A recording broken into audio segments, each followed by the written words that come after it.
Happy 33rd anniversary to the release of Terry Gilliam's The Fisher King, one of the most slept-on masterpieces of the 90s. It could happen to anyone. One day you're on top of the world.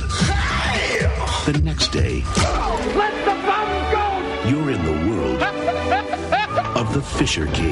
Yes! Now, Jack is about to do something he's never done before. Isn't she a vision? Help someone else. I thought things would change for me. I love this guy! The Fisher King. Rated R. And we're back, like we never left. Welcome to the Confessions of a Not-So-Dangerous Mind podcast. I'd like to thank you all for spending some of your Thursday afternoon with me here in New York. Once again, we're going to skip past all that promotional jazz and get right to the guts of the episode. Today marks 33 years to the day since the release of what I believe to be one of the most, I don't want to say underrated, but one of the most slept-on masterpiece films from the greatest movie decade, the 1990s. 33 years ago today, Terry Gilliam's incredible, stupendous, stunning in every respect, The Fisher King opened in theaters.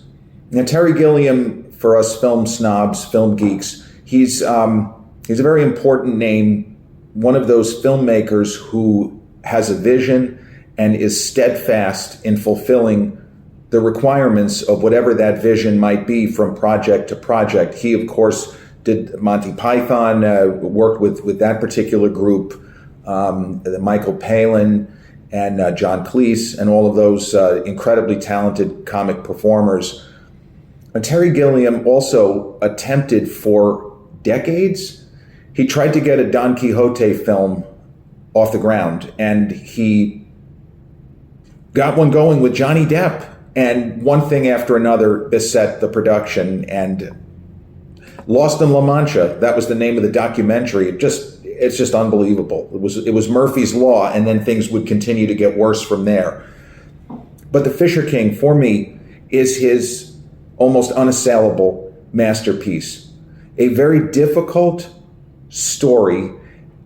Now, it couldn't have been easy to pitch to the studios, but he got a great cast together. Everybody hits their marks all the way up and down the line, and it was a perfect time to shoot on location in New York City. Just the sort of alchemy that it sometimes is necessary to make a truly great film, which doesn't necessarily follow any kind of standard format or what have you.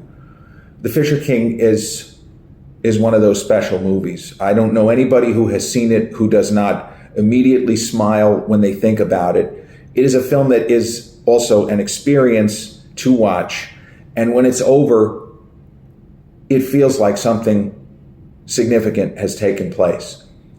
The Fisher King first landed on my radar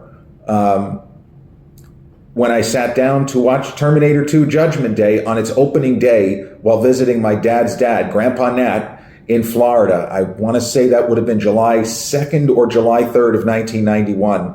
And I got to be honest with you, I saw the trailer, I was a Robin Williams fan, and I already considered myself a fan of Jeff Bridges. I must have seen Starman a dozen times on HBO, in the mid to late 1980s. But the movie did not look interesting. I thought it looked stupid. And as we watched the trailer, some wise guy behind me at the end of the trailer goes, "Well, that looks like a big piece of shit." And a lot of people laughed. The sense that I was getting was that this guy and me and most of the other people in attendance thought the film looked like a big piece of shit. So I wasn't interested in seeing it. Even though it got good reviews when it came out in September, I had just started my senior year of high school at Massapequa High, but I had no interest in seeing it. Now, quite unexpectedly, my dad, this movie was on his radar, and I don't know exactly how it got there or why. Yeah, Dad read New York Magazine religiously, occasionally the New Yorker, so maybe there was something, there had been articles in there before the release, I don't know. Maybe he had just seen the trailer and thought it looked great. Whatever the case may be, he came home from work that day and he was excited because he was going to see that movie with his lady friend the following night, and he was kind of buzzing about it, and he really wasn't that kind of a person. He was really excited to see the film. And when he got home on Sunday, he said the film was fantastic. He absolutely loved it.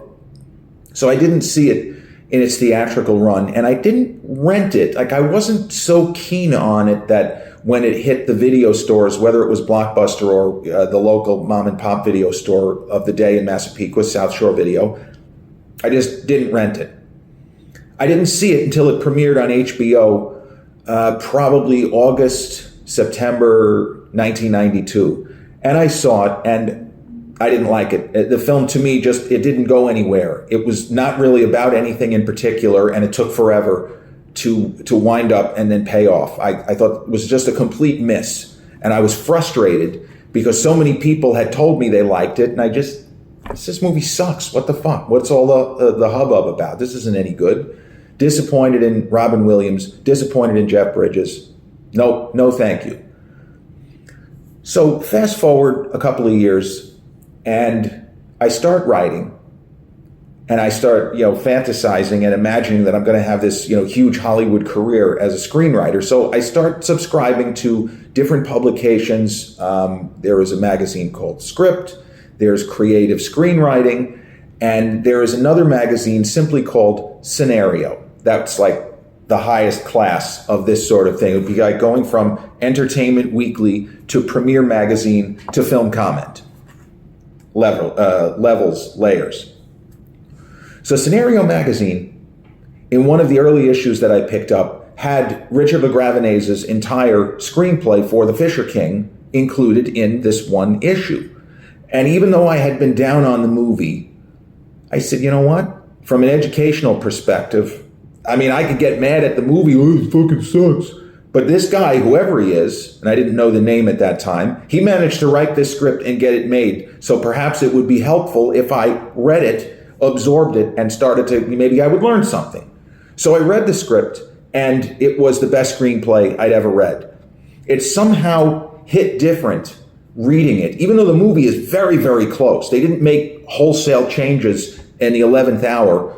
What I read was very close to what ended up on screen. There were a couple of little bits and pieces in the script that didn't end up in the film, but I loved that script. And to this day, my two favorite screenplays, The Fisher King, Jacob's Ladder. Jacob's Ladder is the undisputed champion, the greatest screenplay I've ever read, and I would argue it's as good as any screenplay ever written. It is just beyond imagination how good that script is.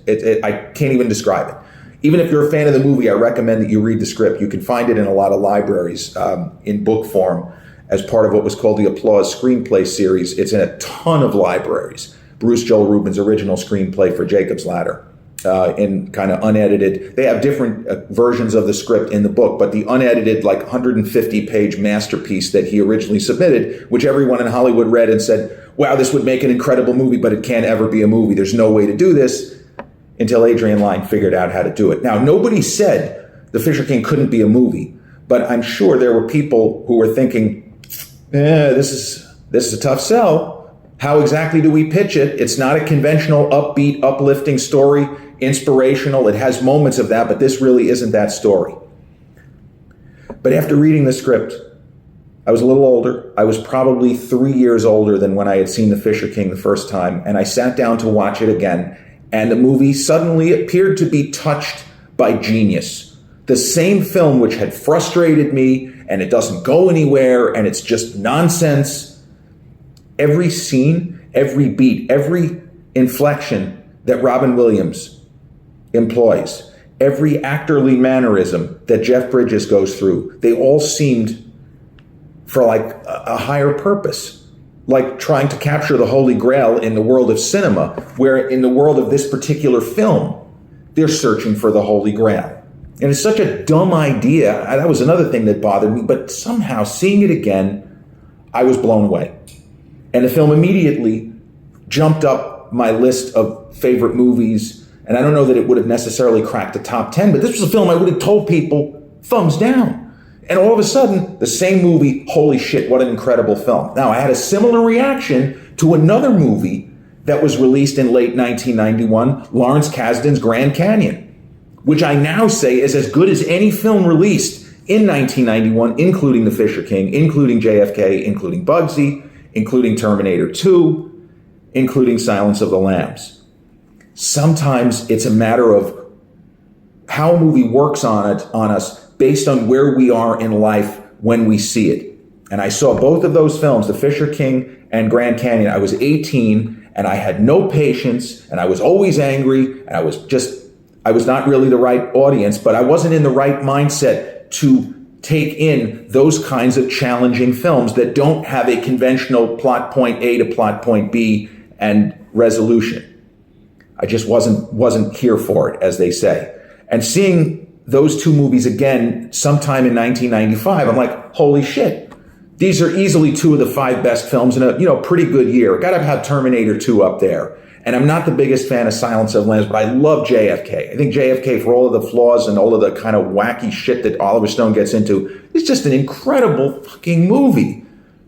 But Grand Canyon and Fisher King especially, easily in the top 5. Should have gotten Oscar nominated. And Mercedes Ruehl did win Best Supporting Actress for her role as Jeff Bridges' character Jack, his girlfriend, and they have a bit of a contentious relationship. But everything in the movie, everything in The Fisher King works. And it is a referendum on not assuming because you didn't like a film the first time that it's never going to work for you. And we don't have unlimited amounts of time to just sit here and screw around and say, well, I wonder if it'll work for me the second time. But if you feel like there's any way that a certain film that people have told you you're going to love this and it didn't work, revisiting it at a later date, you'll be surprised. The first couple of times I watched Blade Runner, it is really boring because I went in with the wrong sets of expectations. And that's the other thing. You need to let a movie work on you rather than bring preconceived notions and watch it like this, like you're waiting for something to happen. You have to let the movie, you have to allow yourself to be absorbed by the story, the characters, the setting. And New York City in the early 1990s of this film, it's a character.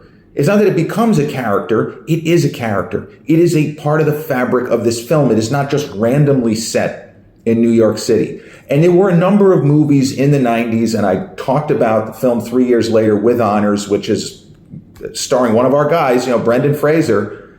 That's a film where Joe Pesci plays, it's not nearly as well done there, but a homeless guy who ends up teaching a kind of too high on his horse Harvard student, ends up teaching him about life and love. And it's a little bit of it's a big stretch. It's like, well, this is bullshit. I mean, give me a break.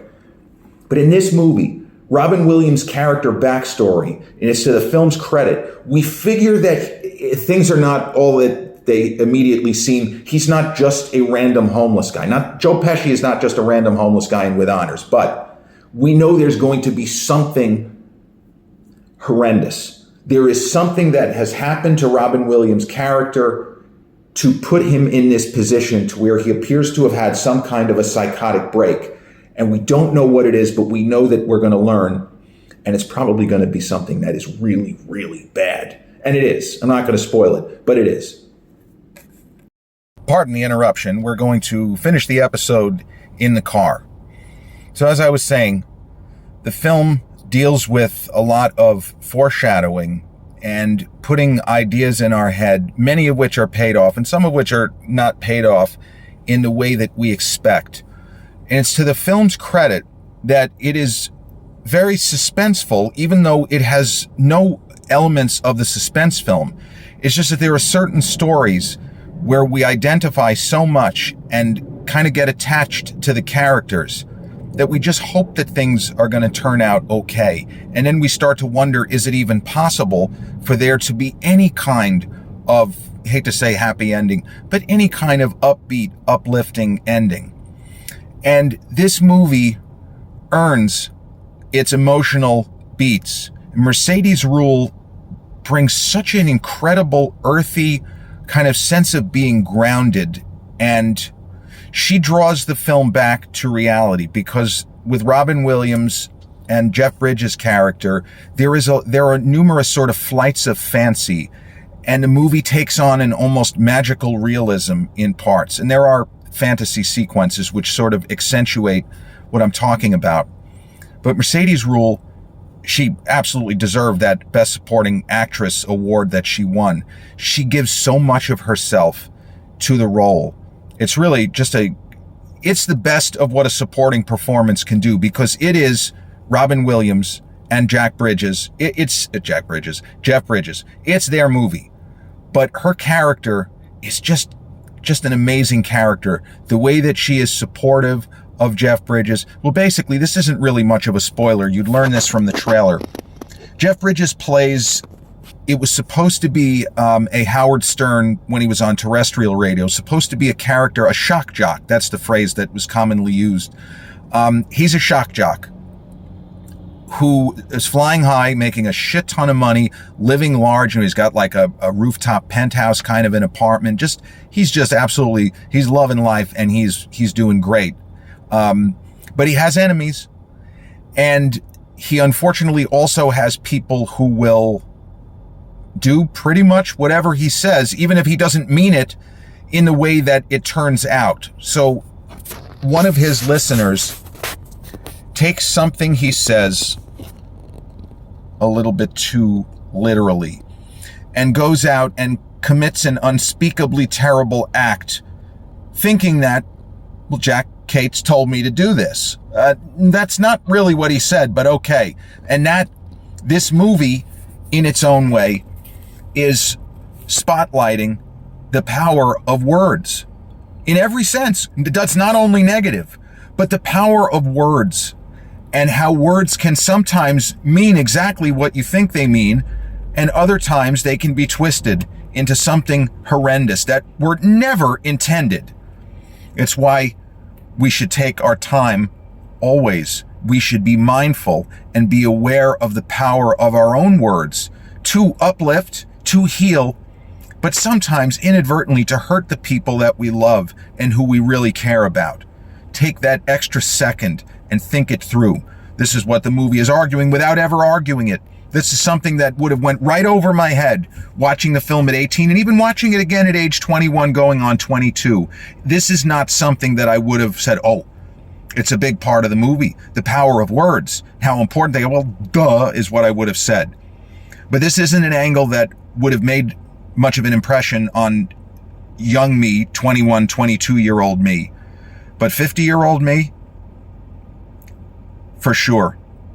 Now, Robin shot his scenes and his role in this movie concurrently with his kind of surprising and secret cameo, which is more than a cameo, it's a full-on supporting performance in Kenneth Branagh's Dead Again, which came out a little bit before The Fisher King. But he shot the two roles, they're different roles, concurrently. And this is the sort of thing where, if you're like me, you can compare the fact that his length of hair in The Fisher King and the length of the kind of facial hair is identical in The Fisher King as it is in Dead Again. The character he plays in Dead Again is also seemingly off his rocker, but he's a former doctor, kind of ironic, in Dead Again. And here, well, we don't really know what he was before he became apparently just a sort of random homeless person.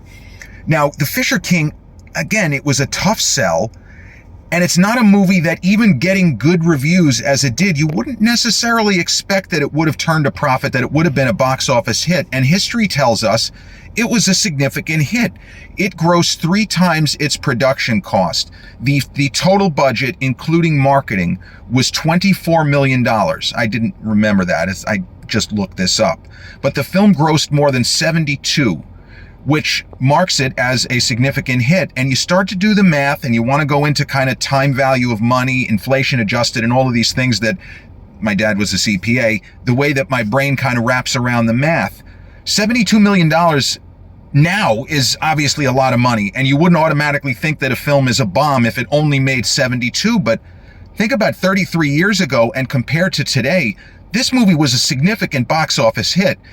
Inflation adjusted, it probably would have pulled in 160 or 170, maybe even more, relative to, what today's dollars versus 1991 dollars. So a lot of people saw it, and it had great word of mouth. Because you watch the trailer, it's not an easy sell.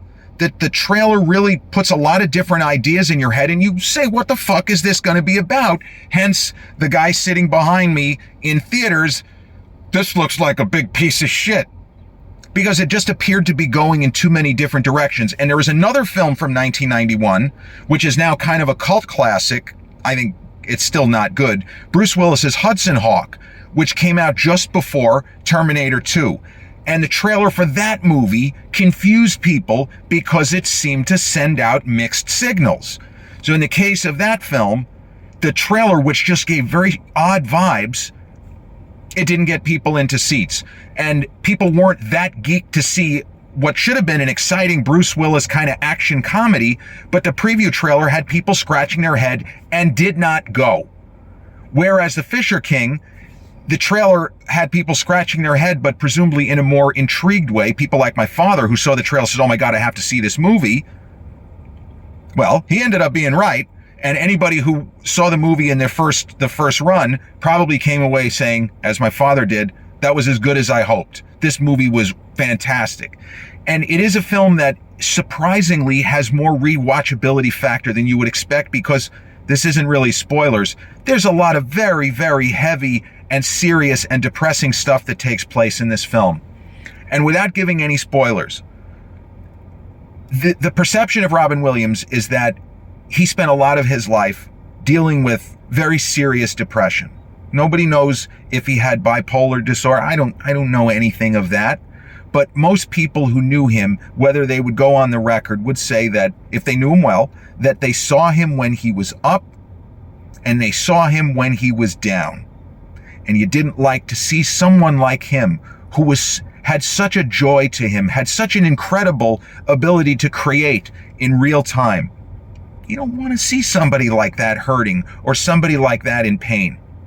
Now, I've said that the movie Something's Gotta Give, that the character Jack Nicholson plays in that film, a kind of aging lady killer who typically goes out with women, at least 3 decades younger than him, that is probably the closest to how Jack Nicholson probably was in real life, as far as how how his social life was. It's not a criticism, it's just a 1 + 1 = 2.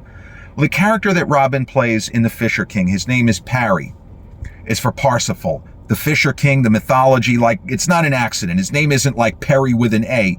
It's Parsifal Parry. In the movie, Parry alternates from elation, despair, rage, catatonia. He goes through all of these different stages of grief. The Elizabeth Kubler-Ross 7 stages of grief. He goes through it all in the world of this film. And it isn't that much of a stretch to think that this is probably, from an emotional standpoint, from a psychological standpoint, from a just trying to get by day to day, it doesn't matter how much fucking money you have, because Robin Williams made so much money. But who knows how difficult it was for him to just get through a routine, ordinary day, whether or not it was him at the height of his fame or, a little later in his career.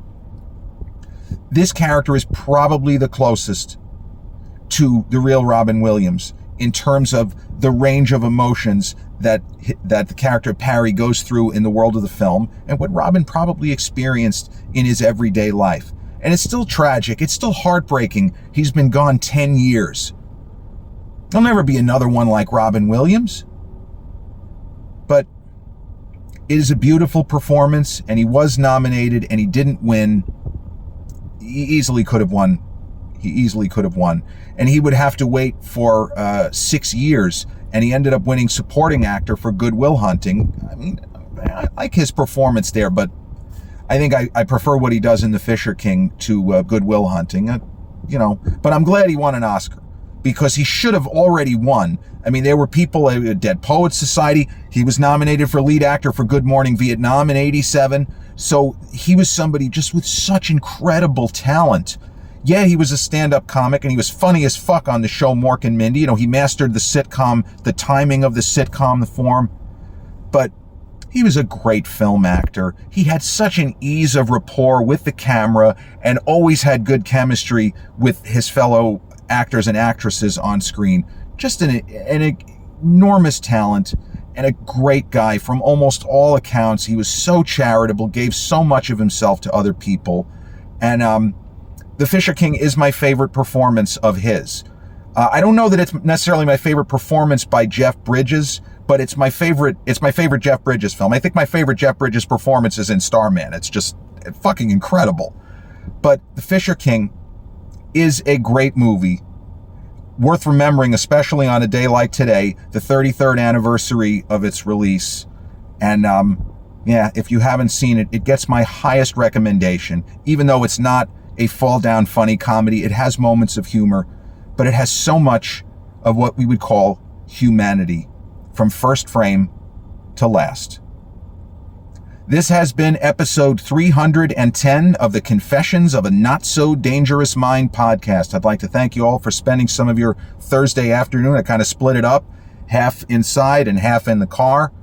But if you check out this episode on the YouTube channel, haven't done so already, please click like, subscribe, comment, share, turn on those notifications. Or if you catch this episode on the audio platforms such as Podbean, Spotify, iTunes, or any of the others in which we're hosted, same general rule applies. Click like, subscribe, share, and turn on those notifications. I'll be back with a new episode real soon. Until then, peace.